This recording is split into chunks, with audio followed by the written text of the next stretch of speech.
le gouvernement, tout de suite après la prise des fonctions, le gouvernement de Macri a lancé un paquet de mesures économiques, d'évaluation, accompagnées d'une diminution ou d'une annulation pure et simple des impôts aux exportations, ce qui bénéficie énormément les compagnies agricoles, ce qu'on appelle l'agro-industrie, et c'est des gros acteurs. Hein. On parle des acteurs transnationaux, etc. Donc ça favorisait une concentration de la richesse très très importante.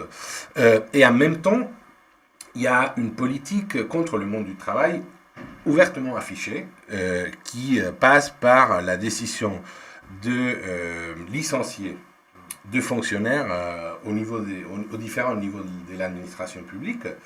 Est-ce qu'il n'y a pas eu des abus? C'est ce qu'on appelle le gnocchi. Si, peut-être, mais je pense... Oui, mais ça fait partie de l'histoire argentine. Hein. Ouais. C'est pas seulement ce gouvernement, bien évidemment.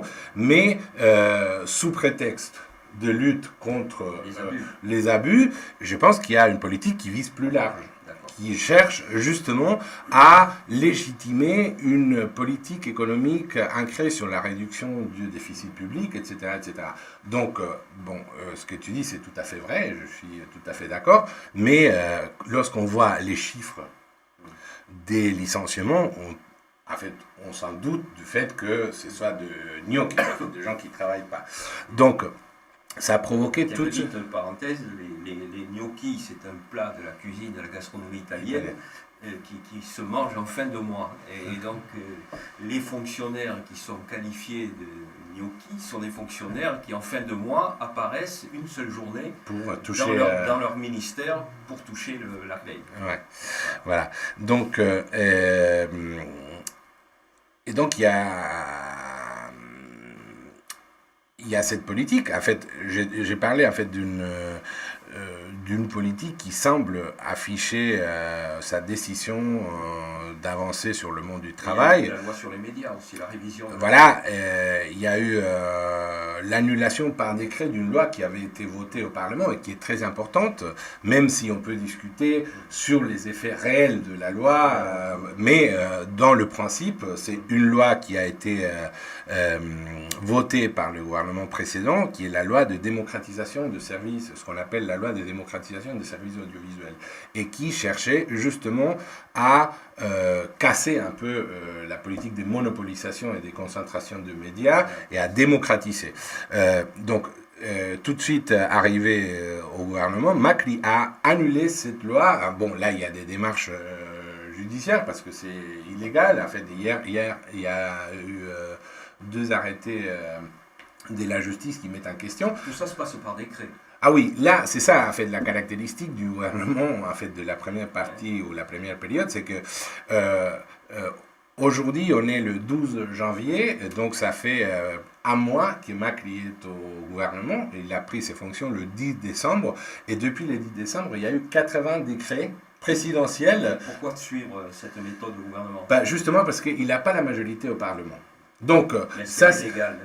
En fait, la politique de gouverner par décret, elle est légale. Elle est inscrite dans la réforme constitutionnelle de 1995 qui a été votée par le parti péroniste et par le parti radical à l'époque. Donc, du point de vue juridique, il n'est pas hors légalité, mais c'est quand même contestable du point de vue de la légitimité, vu que une grande partie des accusations portées par l'opposition à l'époque contre les gouvernements de Cristina Kirchner, c'était le fait qu'elle était autoritaire, qu'elle gouvernait par décret, etc. Il faut dire que dans un mois, Macri, il a déjà signé plus de décrets présidentiels que Cristina dans les 3 dernières années de gouvernement. Donc, on voit que au-delà de la question anecdotique, il y a quand même, je pense que cette politique ou cette décision affichée par le chef du cabinet montre une concentration croissante du pouvoir et une privatisation croissante du pouvoir. Et quelles sont, ça fait un mois de gouvernement, mais est-ce qu'on peut déjà mesurer les conséquences économiques et sociales des décisions qui ont été prises? Je pense que il y a quand même un autre élément qu'il faut évoquer parce que ça touche en fait, ça relève de la question que tu me poses, c'est que le gouvernement a décidé par décret ce qu'on appelle l'émergence statistique. C'est-à-dire que le gouvernement s'est donné le pouvoir de intervenir dans l'élaboration des statistiques, ce qui était critiqué au gouvernement précédent. C'est ce que j'allais dire. Voilà, donc Macri a signé un décret, donc je pense que... Perpétuant les pratiques Exactement, et je pense qu'on aura du mal dans les prochains mois. Il parle d'un an d'émergence statistique. Je pense qu'on aura du mal à avoir des statistiques crédibles sur la situation sociale. Donc, je pense que cette décision s'enchaîne un peu avec les mesures économiques qui ont été mises en place et qui cherchent un peu à brouiller les cartes. Donc, mais ce qu'on peut dire, c'est que ça a été mesuré. On peut dire que les premières mesures économiques, c'est-à-dire la dévaluation du peso, qui a atteint 41%, plus l'annulation des ce qu'on appelle les rétentions aux exportations agricoles, ça a produit un transfert des richesses de l'ordre de 16 milliards de pesos dans une semaine. Ça réduit les moyens d'action de l'État également. Bien évidemment, parce que il y a moins d'argent qui rentre dans les caisses de l'État, et donc d'où la nécessité aussi de revoir à la baisse tous les plans sociaux et toutes les politiques sociales qui avaient été mises en place. Donc ça, c'est une mesure qui a été discutée, etc. Mais il y a un consensus assez large du fait qu'il y a eu, en fait, le transfert de richesse pendant la première semaine a été énorme. Ça a été le transfert le plus important de l'histoire argentine. Donc, bien évidemment, on doit s'attendre à ce qu'il y ait des retombées sociales de ce type de décisions, mais on ne peut pas les mesurer encore. Mais est-ce que la population, qui elle, elle vit les choses au concret, non pas statistiquement, est-ce qu'elle ressent déjà les conséquences de ces mesures dans son vécu?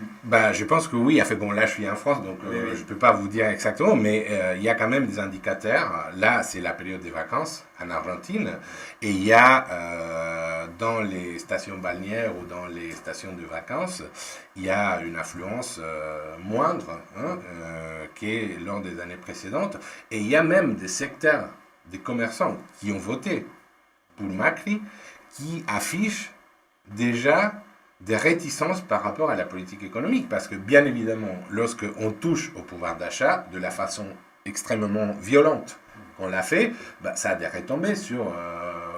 Est-ce qu'on peut dire que, bon, la consommation intérieure va évidemment être touchée, mais est-ce qu'elle est compensée par l'arrivée de capitaux extérieurs, qui est le calcul? Même si les capitaux ils arrivent, le fait qu'ils arrivent, et ça c'est l'expérience argentine dans les années 90, où il y a eu, suite au processus de privatisation, il y a eu d'arrivée des capitaux, mais ça n'a pas bénéficié au monde du travail.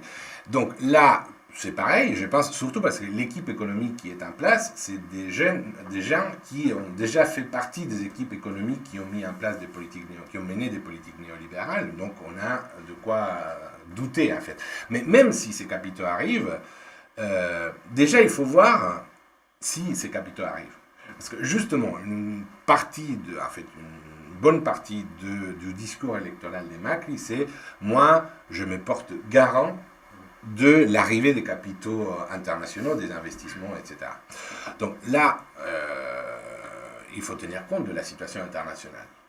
Et surtout du fait que l'Argentine, le deuxième partenaire commercial, c'est la Chine à ces moments. Donc la plupart des exportations après le Brésil vont à la Chine. Et bon, on sait bien ce qui se passe à ces moments. Donc je pense qu'ils ont peut-être été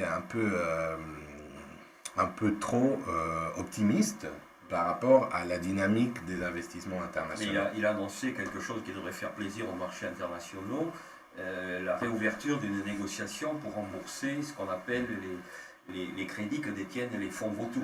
Exactement, et ça montre le poids que les secteurs financiers ont au sein du gouvernement. De fait, le ministre des Finances, Adolfo de Prat-Gay, c'est un ancien cadre d'une banque transnationale, c'est le HSBC.